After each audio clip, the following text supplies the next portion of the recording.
I've always been someone prone to an unsettled mind, naturally drifting into spiraling thoughts, anxiety, and problem-solving mode. Finding peace in my own mind has never been easy for me.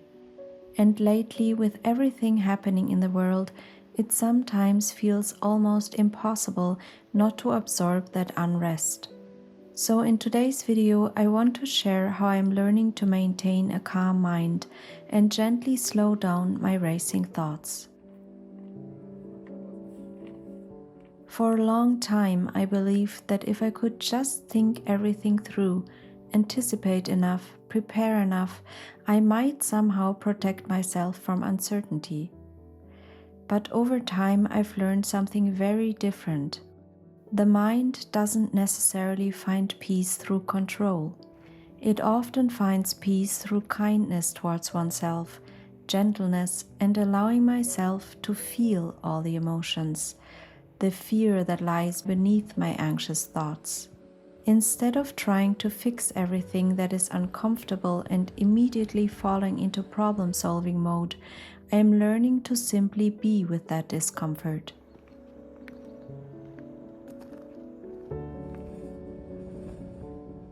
This week has been emotionally complex for me in a more personal way.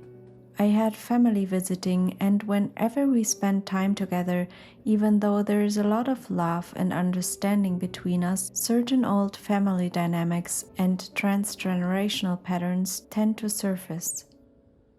And even though I've learned a lot about transgenerational trauma over the years, where it comes from in my own family and how patterns got created and passed on to the next generation, it's not always easy to navigate the feelings that are resurfacing, especially, and this has been the hardest part and the biggest challenge for self-love for me over the last few years, when I see those patterns being repeated in my own behavior towards my children.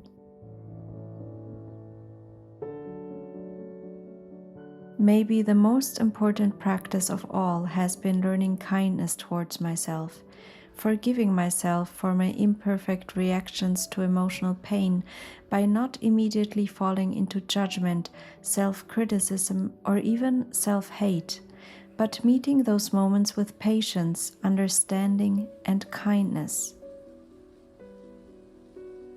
This has been and still is an ongoing journey for me, as it probably is for most of us, because it means slowly retraining patterns that were learned a long time ago. Patterns that often appear in our instant reactions to emotional pain.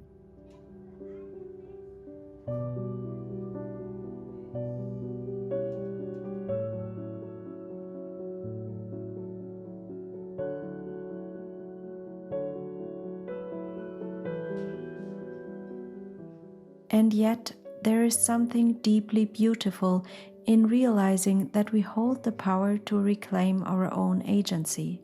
And maybe that's what healing is all about, and how we can find inner peace, not the absence of difficult thoughts or emotions, but the gentle ability to come back to ourselves and to be with those thoughts and feelings by understanding them and therefore slowly being able to change our own behavior. Two simple words have slowly changed the way I approach my own emotions and the way I live now: slow and gentle. Living here in the quiet Spanish countryside and embracing a slower rhythm of life has been teaching me something very valuable. That peace is not something we suddenly find once life becomes easy or the way we've always dreamed it to be. Peace is something we create through the way we learn how to care for ourselves in a kinder, more gentle way, by recognizing our own shortcomings, understanding our own patterns, and learning to be kind to oneself nonetheless. Being creative has also become one of the ways I connect with myself on a deeper spiritual but also practical level. Writing down my thoughts, exploring them, and therefore gaining a deeper understanding of their meaning has become a necessity for me. I also love the meditative process of painting, knitting, embroidery, or cooking, whatever I can create with my hands, and have a hopefully beautiful or useful, but certainly real and practical outcome. Simple moments where my attention can rest on something specific, something real, and something beautiful that exists beyond my worries and fears. Small, ordinary acts that gently bring the mind back into the present moment.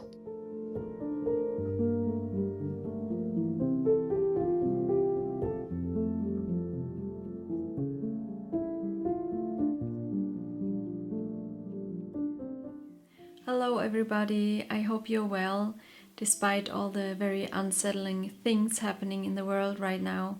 I wanted to add some last thought to today's video, and that is what we consume via social media or the news. There's such a flood of information out there, and as a highly sensitive person, or especially as a highly sensitive person, I have to be really conscious and careful about what kind of images and what kind of news I take in. I need to be able to process that so I can live my life and can be a responsible mother and a good caretaker.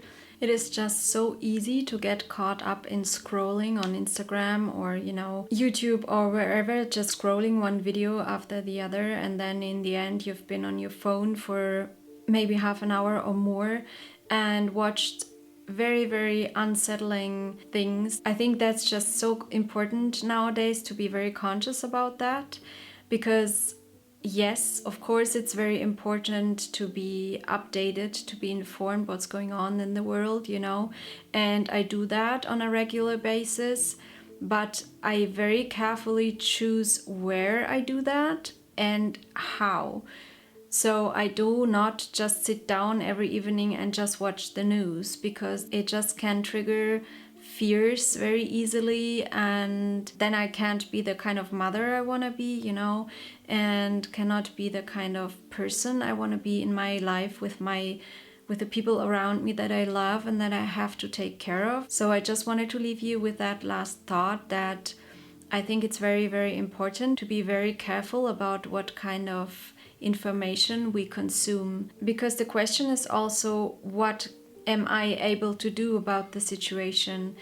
And I think what we can do right now is to live our personal life as conscious and possibly good as we can, to try to be the best version of ourselves, in the sense that we are trying to be a good human, and a good friend and a good mother and a good caretaker and taking care of ourselves. And if I let that information flood just, come over me and trigger fears, I don't think I can be the kind of person I want to be with the people I love around me. Because yes, of course, everything that is happening right now globally can be very, very anxiety inducing.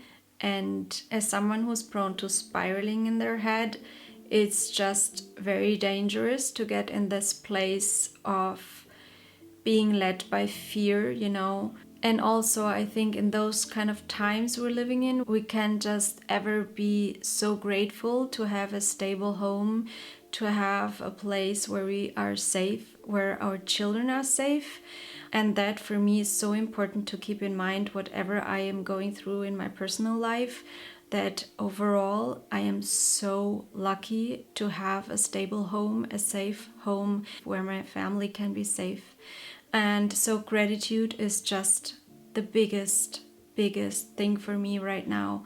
I think with gratitude we can overcome a lot of hurt and a lot of pain. So yeah, I didn't want this video to be sad, but on the other hand, I always want to talk about what is moving me at the moment, and maybe some of you as well. So I hope this video was not too serious, but yeah, that's just what my thoughts have been over the last weeks. Let me know what your thoughts have been, how you've been over the last week, and I really hope to see you next week. Thank you for watching. Bye.